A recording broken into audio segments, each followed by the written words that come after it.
Welcome to this explainer. I am absolutely thrilled to have you here today because we're going to be unraveling a genuine historical mystery.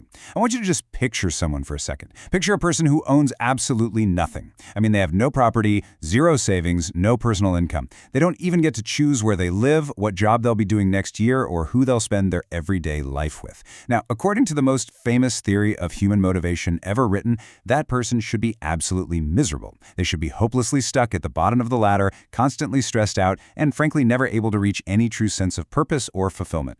And yet, history shows us that nuns and monks who live exactly this way, completely by choice, consistently report some of the deepest and most stable senses of peace of anyone you will ever study.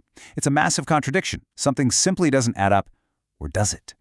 Okay, let's dive into this, because this right here is the core paradox of religious monastic life. How on earth can someone with literally no property, no financial safety net, and practically zero personal autonomy achieve such deep, lasting fulfillment?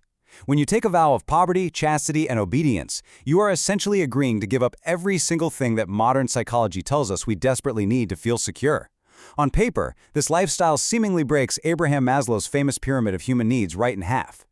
To really see the visual dissonance here, let's look at the traditional vows side by side with Maslow's pyramid, which he first published in 1943. As you likely know, Maslow argued that human motivation is built on 5 levels. Down at the very bottom, you have your physiological survival and safety needs. Once those are locked in, you move up to belonging, then esteem, and finally self-actualization right up at the top. The foundational rule of this whole concept is you have to meet the lower levels first, and only then can you turn your attention to higher growth. But look at the traditional vows depicted on the left side. No personal property, no individual path to status in a conventional sense, no autonomy over your daily choices. If we read Maslow's pyramid literally, the monastic life is just a perfect setup for chronic, lifelong unmet needs. But since researchers consistently find these communities exhibit incredibly high reported well-being and lasting purpose, we're left with a fascinating realization. Either the world's most famous theory of motivation is fundamentally wrong, or there is something much deeper going on beneath the surface. And this brilliantly illustrates exactly where we need to look for answers: the hidden history of the theory itself. Most of us are taught that Maslow simply conjured up his pyramid in 1943 and, that was that. But there is a timeline here that is rarely talked about. Our chronological roadmap shows that 5 years before that famous paper, in 1938, a crucial event occurred. Then we have the 1943 publication. But wait, look at 1970. Decades later, another crucial piece of the puzzle was published posthumously. The theory we all know and reference today was actually built on a fascinating, much lesser-known history, and understanding this timeline is the absolute key to solving our monastic paradox. So let's start with Part 1, 1938, the Siksika visit. Let's rewind the clock to 1938. Use a hushed tone for a second, and just picture a young Abraham Maslow, 5 years before he'd published the paper that made him a household name. He traveled out to Alberta, Canada, to spend 6 weeks living among the Siksika nation, a part of the Blackfoot Confederacy.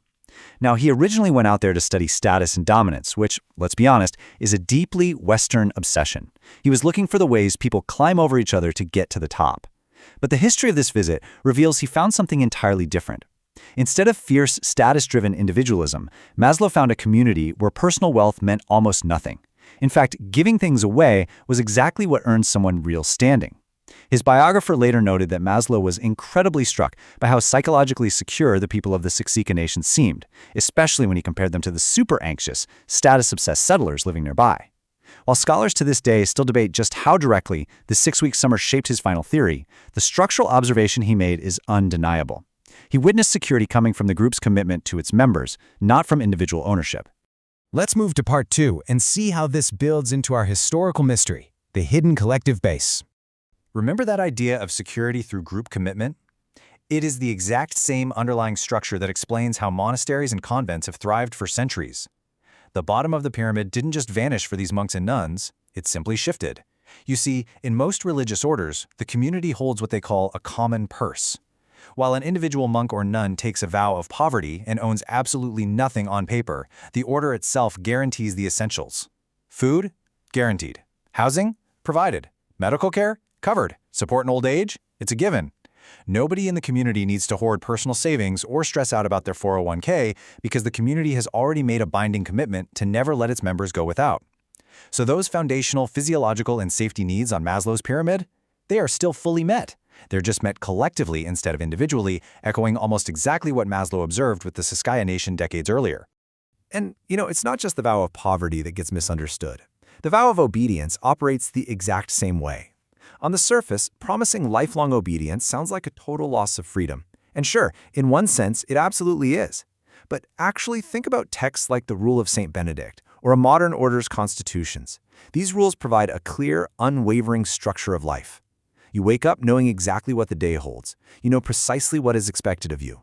That profound level of predictability actually removes an entire category of daily grinding anxiety that most people in ordinary working life constantly struggle with. It provides immense psychological safety. Okay, so the base is secure. What about the middle of the pyramid? Belonging and esteem.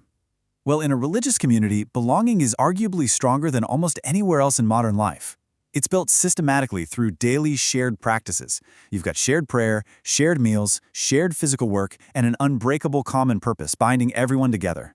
As for esteem, it operates very quietly here. Individual recognition is deliberately played down because that's just part of the discipline of humility. But don't mistake humility for a lack of esteem. Within the walls of the community, individuals are deeply seen and deeply valued for exactly what they bring to the collective table. Whether they are teaching, making music, caring for the sick, or simply offering a calming, steady presence. Now, what's really interesting about this next slide is Part 3, the 1970 twist, a new apex. Towards the end of his career in 1970, Maslow realized something critical. His own legendary pyramid was actually incomplete. The version we all memorized in high school, the one stopping at self-actualization, wasn't his final thought on the matter. He actually revised his life's work. Maslow proposed a brand new level, one that sits right above self-actualization. He called it self-transcendence. He defined it as the point where a person's fundamental drive shifts entirely. You stop focusing on developing your own personal potential, and you shift towards serving something entirely beyond yourself. He wrote about this newly added final level near the very end of his career, and it was published posthumously in 1970. And here is where our entire explainer comes full circle. This concept of self-transcendence is exactly what religious orders have been structurally built around for centuries.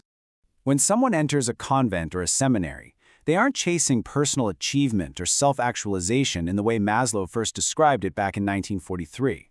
They're aiming entirely past it. They're aiming towards service, toward what they would call a higher calling.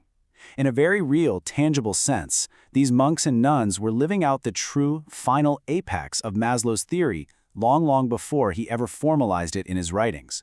They literally proved his final theory centuries before he arrived at it. Which brings us to a really important historical warning in Part 4, when the structure fails. So the crucial point is this. Just because this structure is beautiful in theory does not mean it's automatically healthy in practice. This deeply interconnected, highly collective structure comes with a major historical warning label. It only works. It only provides that deep peace and purpose when the leadership faithfully holds up its end of the bargain. An abbot or a mother superior has the exact same basic job as any leader in any organization. They must make sure the foundation is rock solid and real before they start demanding devotion at the top. When a community's leadership fails to secure that collective base, the entire pyramid tragically collapses. We've seen some of the most serious failures inside religious institutions in recent decades trace back to this exact pattern. We've seen poverty twisted and used as an excuse for actual physical neglect. We've seen obedience weaponized as a tool to isolate people and silence their valid concerns. In these tragic institutional failures, basic safety and belonging go totally unmet or are actively violated, all while leadership hypocritically keeps everyone's attention fixed on the appearance of a higher purpose.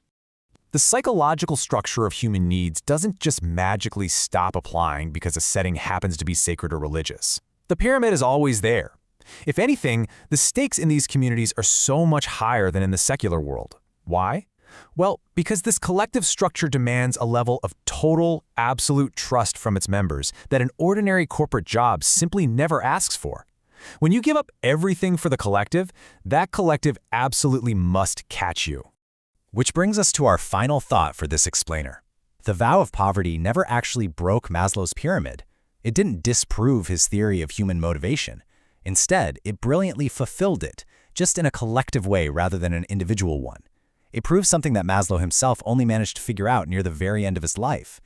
Purpose is not the opposite of security. In fact, true self-transcendence is what becomes possible once security stops being something you are forced to desperately chase all by yourself. It really makes you wonder, if profound purpose really does require deep security, why are so many of us in the modern world still trying to build our pyramids entirely alone? Think about that as you go through your day. Thanks for joining me on this explainer, and keep learning.